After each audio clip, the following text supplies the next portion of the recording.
Hi everyone, welcome back to my channel. I'm Carrie and today we are prepping for baby and for baby's arrival. And what I'm going to be doing is I'm making frozen meals. So after I give birth, we have food in our freezer that we can just heat up and we have ready. So the first thing I'm going to be making is a vegetable soup, and this is super easy. I have all the ingredients here ready and I already cut everything. So what we're going to be using today is some onion, green beans, celery, carrots, kidney beans. I have some frozen corn and frozen peas, some potatoes. There's about 3 potatoes in here that I cut, and I'm just keeping them in water so they don't oxidize. And then for our flavor for the soup, super easy, I'm just going to be using a vegetable broth. I'm going to add a little bit of protein by adding some chicken broth as well, with some salt, pepper. We have some diced tomatoes and some bay leaves. And this should make us a nice vegetable soup. Something super easy, and yeah, let's get into it. Turn your stove on to a medium to medium high heat.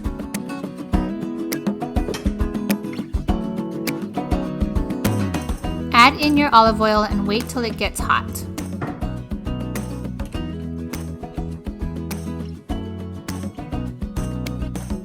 Next, add in the onions.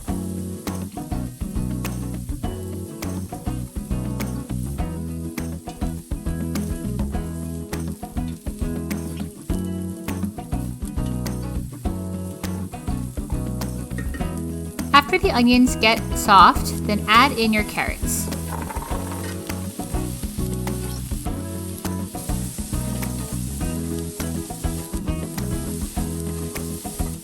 And celery,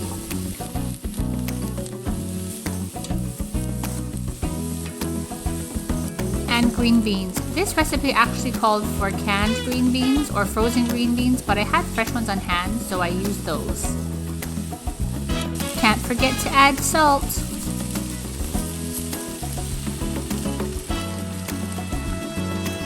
Then I added my broth, and it's totally up to you if you want to be like me and add both vegetable and chicken broth. If you're a vegetarian, obviously, then you would just add vegetable broth, but I find that adding the chicken broth gives it a little bit more flavor and just a little bit more protein.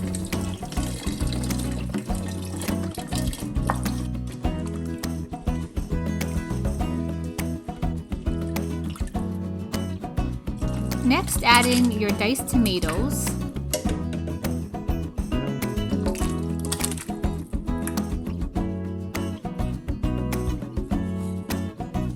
And the bay leaves.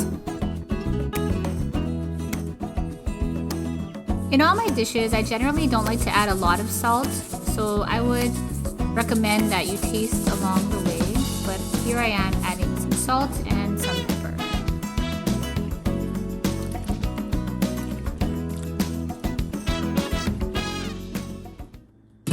Before adding the rest of the vegetables, bring your soup to a boil.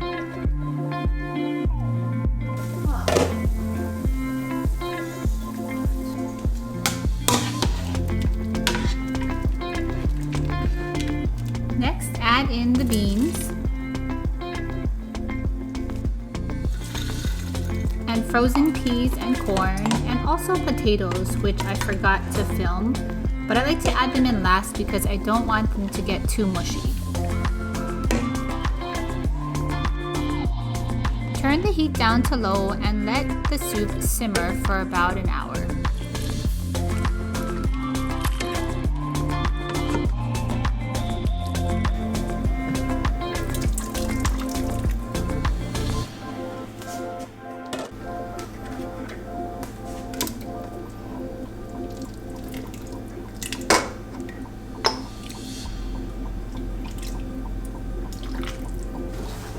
Alright, so I wanted to just try the soup for all of you, and honestly this will probably be part of my lunch, but I will be freezing the rest of them in freezer quart bags, just so when they go in the freezer then it's easy access and I can portion them how I want. So let's give it a go.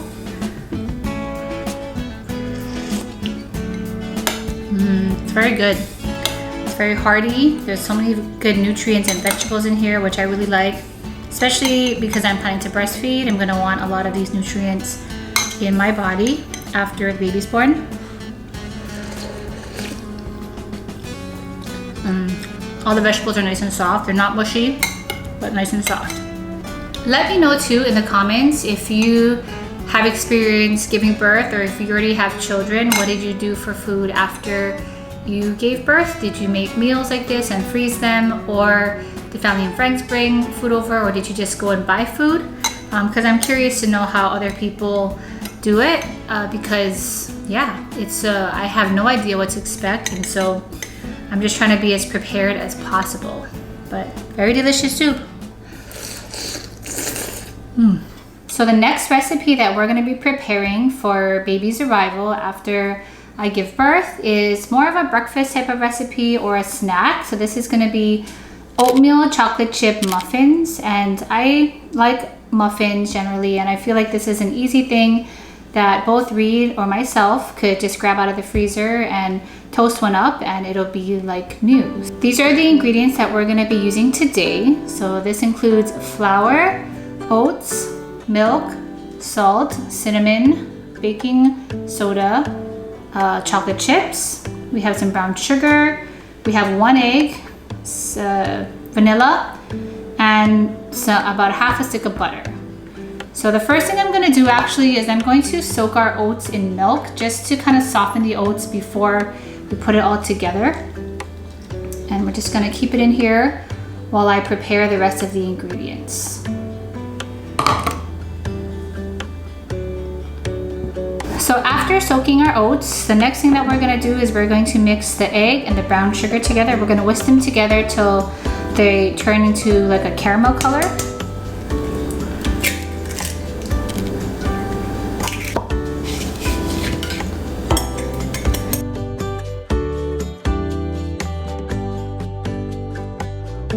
And currently right now I'm 35 weeks, so 5 more weeks to go. And just overall, just starting to feel a little uncomfortable with the weight and just the amount of space the baby's taking. But you know, I want to make sure that I get these meals in and I'm as ready as possible before it's time to give birth.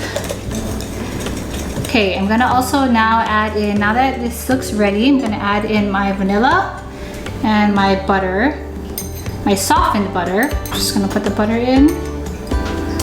Oops.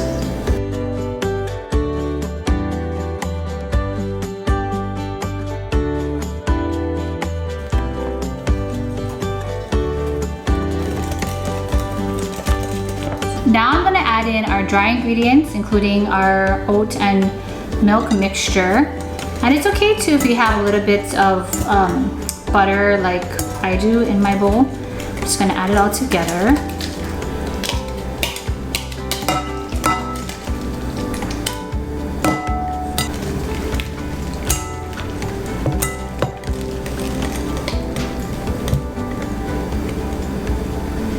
And for this recipe too, you can use whole wheat flour. And sometimes I like to use that too, but right now I only have unbleached white flour on hand. So that's what I'm using for this recipe today. Salt. And the oven just went off, so I set it to 350 degrees. So once we're done, we're gonna put it in the oven. And my favorite, cinnamon, some baking soda,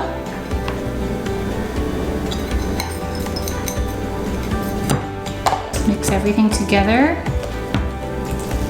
All right, the last thing we're gonna do is we're gonna fold in our chocolate chips. We don't wanna over mix it. We're just gonna add it in slowly.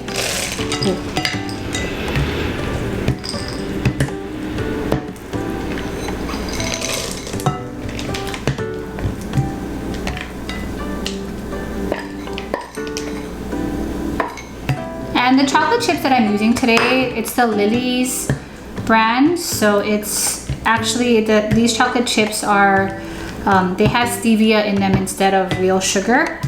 So a little bit healthier in general because yeah, there's not as much sugar in this recipe when you add those chocolate chips. So these look ready to now put in our muffin tins.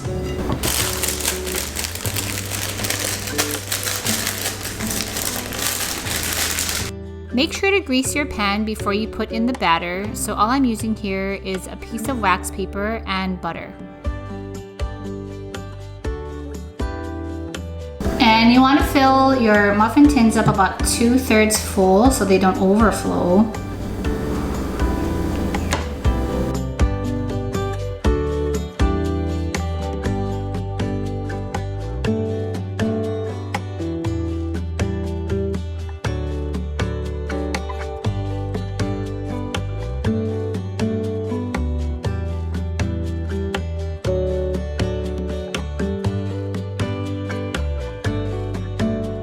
So this batter perfectly makes about 12 muffins. All right, we're gonna put them in at 350 for 15 to 18 minutes and then we're gonna see how they turn out.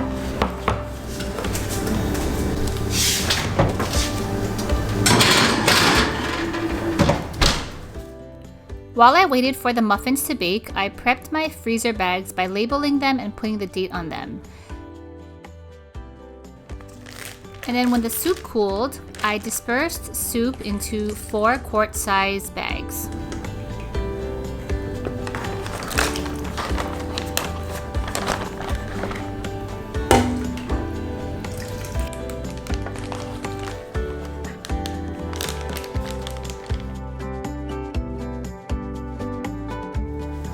And now back to the muffins. Ooh, these muffins, they look delicious. Make sure to let the muffins cool for about 10 minutes before taking them out of the pan.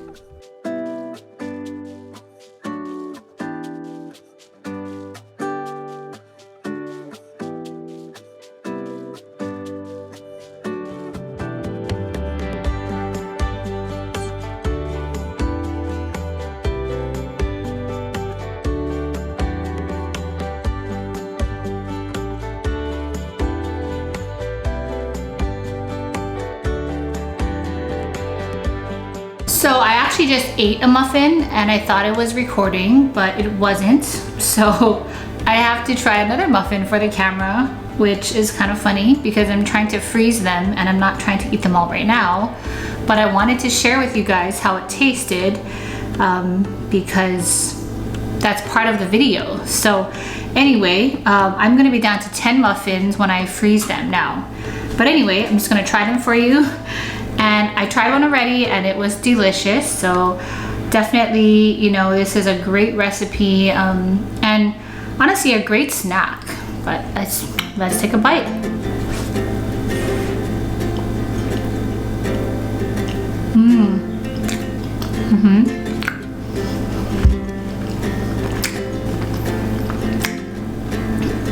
It's very moist inside. The 1 cup of chocolate chips was a great amount because pretty much every bite that I've had so far has chocolate chips in them. I can taste the cinnamon, which is also really nice.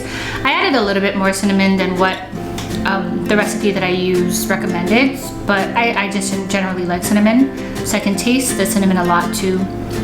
But yeah, overall, just a very moist and delicious muffin. And I can't wait to, you know, after giving birth and when I need like a little bit more hearty of a snack or a meal, taking this out, popping it into either the microwave or the toaster oven and eating it like that because it's really delicious. So I'm gonna wait till these cool a little bit more and then I'm gonna freeze them and I'm going to have them ready for me for after giving birth. So I decided to wrap each one individually in aluminum foil just so I had an easier time taking them out of the freezer when I wanted to eat one at a time.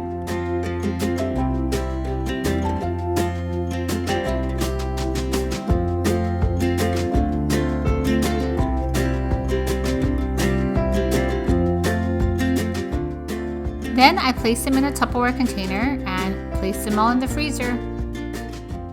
So it's a new day now and we're gonna continue cooking for baby after she is born. And so today what I'm making is some beef stew, and I decided to put it in the slow cooker for maybe we'll eat some for dinner tonight, and then after that we'll just save the rest and we'll freeze the rest of it for our baby after she's born, or for us to eat after she's born, just to alleviate some of the cooking responsibilities that probably will have to happen. What we're using today for our ingredients is some stew meat, some beef broth, a little bit of red wine, some rosemary. I have some pepper, garlic powder, and salt, some flour. We have onions, just the basic stew vegetables, onions, potatoes, celery, carrots, and then some tomato paste. It's a pretty simple recipe, and honestly, once you turn the slow cooker on, it's pretty much, you just wait for it. So the first thing that we are going to do is we're going to actually coat our beef here. This is about a pound of stew meat, and we're just gonna coat it with some flour. And we're gonna also coat it with some garlic powder, some pepper, and some salt. And we're gonna just really mix it all together. Sometimes it's best to just kind of get in there and mix with your hands, especially this kind of dish. And then after this, we're gonna just brown it on the stove. And it doesn't have to get cooked all the way through because it is gonna go in the slow cooker. And once we brown the meat, then we're just gonna put it in our slow cooker.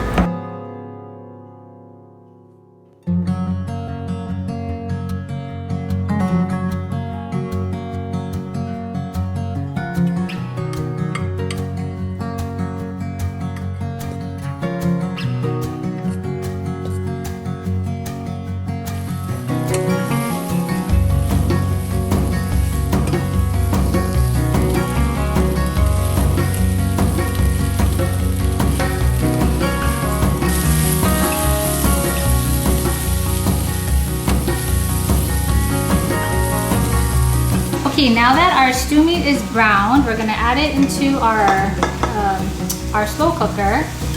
And then we're gonna add in the liquid. So I'm gonna add in my beef broth. And I'll put all the measurements that I use down below. And so you can see, yeah, exactly what the recipe is that I'm using. And I'm gonna put in a little bit of wine, red wine. It's gonna definitely deepen the flavor. And then the tomato paste, which also will give this beef stew like a tangy flavor, which will be nice. Okay, then I'm just gonna add all my vegetables that are gonna go on top of it, and I'm just excited how it's gonna taste. Some celery, and I know you don't generally put celery in like a stew, but I find that celery is good in all of these kinds of soups and stews and all of these kind of dishes. So I like to add celery in for some extra veggies. And after I cut my potatoes, I always put it like in water just because it oxidizes. So I wanted to make sure it stayed the color of the potato. And so I'm just gonna strain the water and then I'm gonna dump it in. And I'm gonna cook it for about 6 hours just so the meat gets really tender and all the vegetables gets really tender. And I'm gonna cook it on low.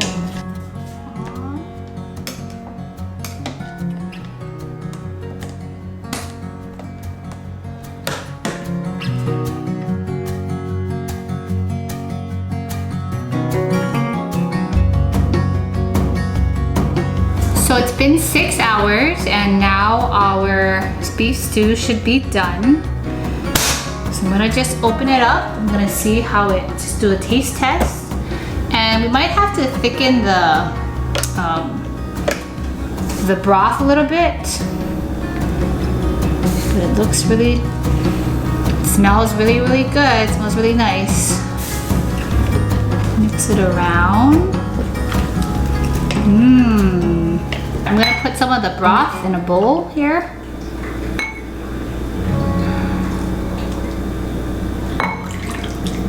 And I'm just gonna add some cornstarch in here and I'm gonna mix it together like this. So we'll just do about 2 tablespoons of cornstarch. So we're gonna eat some of this for dinner tonight, and then the plan is to freeze the rest. So in a way this is good. It's kind of like killing 2 birds with 1 stone, because it kind of makes for meals tonight and then it makes for meals for later on. Okay, so the cornstarch did thicken up in this small bowl. I just kind of mix it together in here. And then I'm gonna just pour it back into our stew.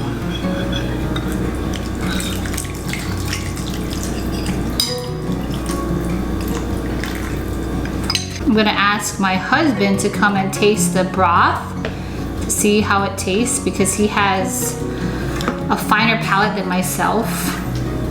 Husband, can you come and taste the broth? I am the husband.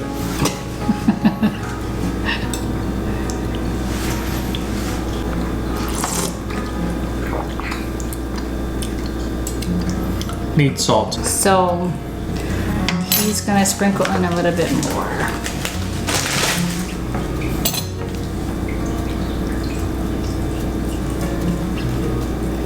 All right, so we're gonna enjoy this for dinner now. I'm excited to definitely eat a little bit of this and then save the rest for our freezer meals. I'm gonna just do what I did for the vegetable soup, which is I'm gonna put it in Ziploc bags. I'm going to label them, and I'm gonna put the date on when I cook this. And then once it cools down completely, I'll put it in the Ziploc bag, and then I will freeze it for a meal after the baby is born. With that, I hope you enjoyed this episode of all these freezer recipe ideas, and let me know in the comments when you were pregnant, or you know, how you did food and what did you do, what was the most efficient way to have meals after baby is born. Because I think the one thing I am a little concerned about is just the lack of energy that I'm gonna have to wanna cook anything, and so that's one of the reasons why I'm doing this. So anyway, again, thank you so much for watching, and I'll see you guys in the next one. Bye.